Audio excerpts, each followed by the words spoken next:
আসসালামু আলাইকুম। আজকে আমি আপনাদের দেখাবো যে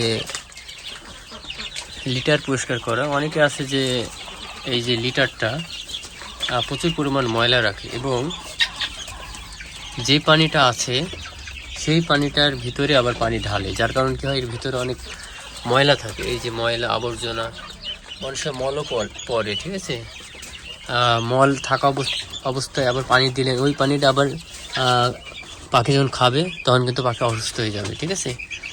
তো এই জন্য আপনাকে মাথায় রাখতে হবে যে আপনার প্রত্যেকটা যেখানে পাখি থাকবে সেটাকেও লিটার বলে, এবং এটা হচ্ছে পানির লিটার, এটা সেটা উভয় প্রত্যেকটা জিনিস আপনাকে পরিষ্কার রাখতে হবে, তাহলে আপনার পাখির একটু রোগটা কম হবে। এই জন্য আপনাকে এই যে পঞ্চ আছে, এই পঞ্চ দিয়ে সুন্দরভাবে পানিটা টেনে নিয়ে যেতে হবে,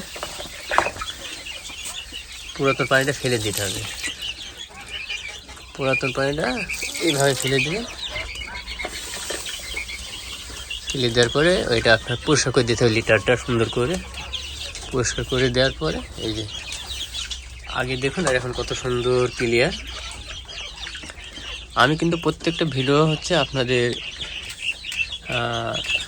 জন্য তৈরি করি, যেহেতু আপনাদের অনেক কিছুই জানা থাকে না। আমি চাই যে আমার প্রত্যেকটা ভিডিও দেখে আপনারা উপকৃত হন এবং আপনাদের উপকার হয়।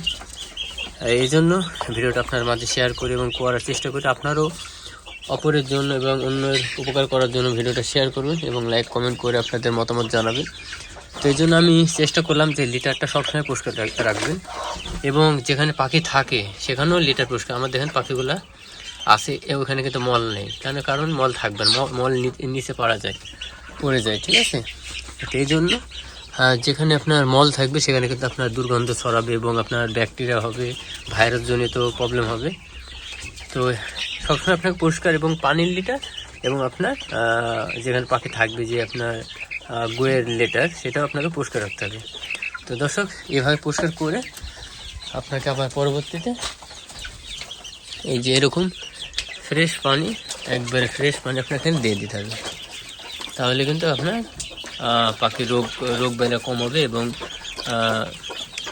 রোগ প্রতিরোধ ক্ষমতা বৃদ্ধি পাবে, ঠিক আছে। আর যখন নোংরার মধ্যে থাকবে তখন কিন্তু পাখি অসুস্থ থাকবে।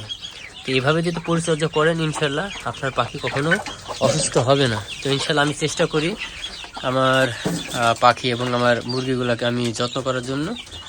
এটা হচ্ছে আমার বাহুবলী, এই হচ্ছে আমার বাহুবলী, মাশাআল্লাহ।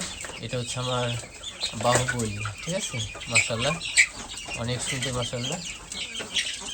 দোয়া করবেন আমার জন্য সবাই।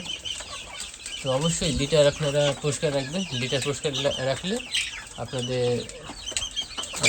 রোগ ব্যাধি একটু কম হবে।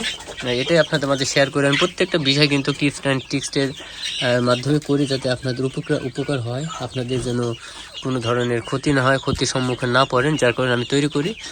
আশা করি আপনারা এই ভিডিওকে লক্ষ্য করে আপনারা শিখবেন এবং অপরকে দেখার সুযোগ করে দেবেন, বেশি বেশি শেয়ার দেবেন। সবাই ভালো থাকবেন, সুস্থ থাকবেন। আল্লাহ হাফেজ।